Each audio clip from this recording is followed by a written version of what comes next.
Hi, my name is Ali Asi. The purpose of this presentation is giving you some information on how to fill up the property disclosure statement form. So as a seller, when you intend to sell your property, there are a set of documents that you require to fill up, and one of them is called property disclosure statement, or in short PDS. The idea behind filling up this form is for the seller to present with the buyer with an opportunity to give them information about the property, whether it's about the deficiencies or some sort of representation about lack of deficiencies. So you are basically telling the buyer that, hey, I'm confident that there is no problem with my property in these aspects, or yes, there are some problems with my property, and I'm letting you know honestly about these problems. So when you buy this property, you are aware of it. So that's the general concept behind the property disclosure statement. When you are filling up this form, you have to remember that you have to be complete and accurate. So because when this form is being given to a buyer to rely on to purchase your property, if there is intentional misrepresentation or lying about providing the information, and the buyer decides later on to sue the seller for those, a realtor's errors and omissions insurance, which in most cases could protect the seller, is not going to protect the seller. So basically the seller has to make sure that when they are filling up this form, they are being truthful and honest in providing the information. When you are filling up this form, it's like a multiple choice questions. The first thing that you have to realize, it's divided in several sections.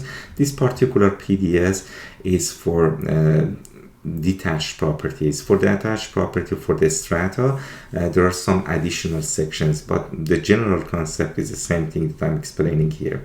So for the detached property, the first section is about the land. So all this question is about the land. The second section is about the services like water, electricity, gas, etc., sewer. And the third section is about the building, whether the building has a structural problems and other things. And the fourth section is about general. One thing that you have to remember, that when you are filling up this form, this is like a fact-finding mission. This is not an advertisement tool that you can talk about how beautiful or how great your property is. So when you are looking at it, it's just basically you're trying to answer the questions whether there is a problem in certain aspects or there is not.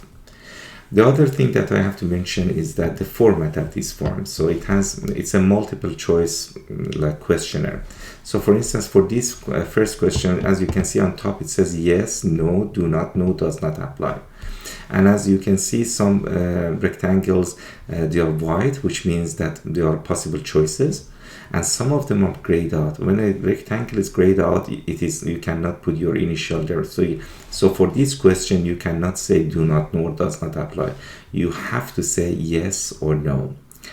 And for some of the question like this one, this has three choices. You can say yes, no, do not know. And for some of the questions like this one, are you having problems with the water system? All the four choices are available. So you can say yes, no, do not know, or does not apply.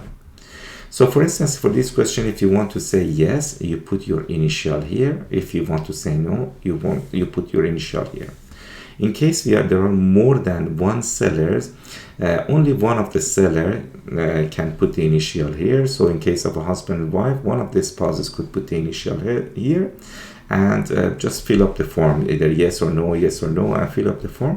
And once they are done with filling up the form, then at the bottom of each page, there is the seller's initials. If for this part, if for instance, in the example of husband and wife, both of them should put their initials here. So not only the husband or wife who's filled up the form, but also the other one. So both of them should leave their initials here. And at the end of the form, there is basically a section for signatures. So both sellers have to put their signatures here. And also there is another important section here that about additional comments. So for instance, if you have a problem with one of the bathrooms and you are going to fix it, or you are not going to fix it, either way. So in that section you answer the question, yes, there is a problem. You come here and you make a reference to that section, and then here you will explain it. Again, this is not a marketing tool. You are not supposed to say how beautiful or great your property is. It is just talking about the problems or talking about the things that you have done. If I want to give an example, for instance, are you aware of any problem with the plumbing system? And for instance, your kitchen faucet is leaking, and you say, for instance, yes, there is a problem with your plumbing system. So when you go to that last section, you can reference 3.0, and here you can say 3.0, and then you can give the explanation. The kitchen faucet is broken, and leave it at that, basically, and explain where the problem is. Or you can typically I would say that if you intend to fix it and you are going to fix it, then you don't have to necessarily bring it up here, but you have to make sure that the problem is addressed and if it is fixed. So only for the problems that you do not or you cannot fix it, then you have to make a reference here, or any other kind of additional information. So that's the part about additional comments and explanations. The other thing that I wanted to bring up was about the difference between are you aware and is there. So if we go up to this section, you have to realize the difference between are you aware and is there.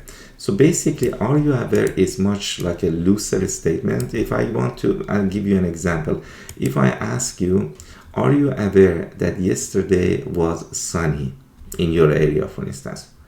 And you say yes or no. Remember, you're just talking about your awareness. I don't care really about the facts. So as long as you are aware that it was sunny, or you are not aware it was sunny, you can just yes or no comfortably base. You just ask this question truthfully from yourself, and as long as you understand the question and you, based on your awareness, you answer it truthfully, you are covered. But when I'm asking you, is there? So the question is not about your awareness, it's about the factual thing. So if I tell you, if I ask you this question, that whether yesterday was sunny or not, I don't care about your awareness. I'm just asking you whether it was sunny yesterday or not. So for that, you have to be more careful answering it. You cannot just say yes or no. You have to do some research and then provide the answer. Maybe you check the weather, and then relying on those information, you can say yes or no, or could be an option of do not know if you don't have any means of researching it. So when you're asking is there question or factual question, you have to be more careful, and if you truly do not know the answer, typically you will be presented with an option of do not know. But for the awareness, and sometimes, as most of the time, you're not being presented with an option of do not know, then you have to just ask to ask yourself about your awareness. That's the other thing that I wanted to mention. And regarding some of the question, you may find them confusing, and so you may not completely understand the question.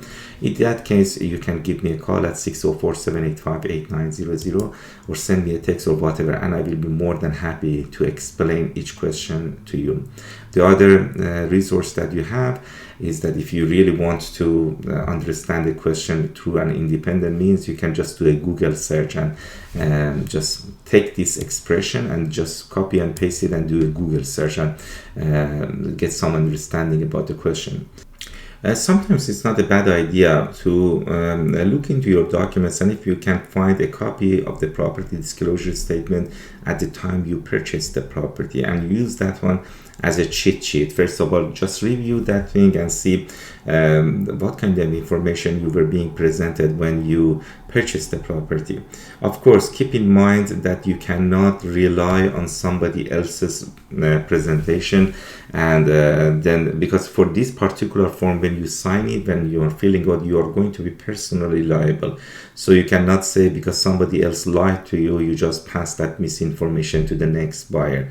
But just as I said, just as a cheat sheet, as a starting point, you can take a look at the property disclosure when you bought the property, and also see whether there has been any change since you bought the property. And then again, based on your understanding of the question, answer the questions to the best of your ability.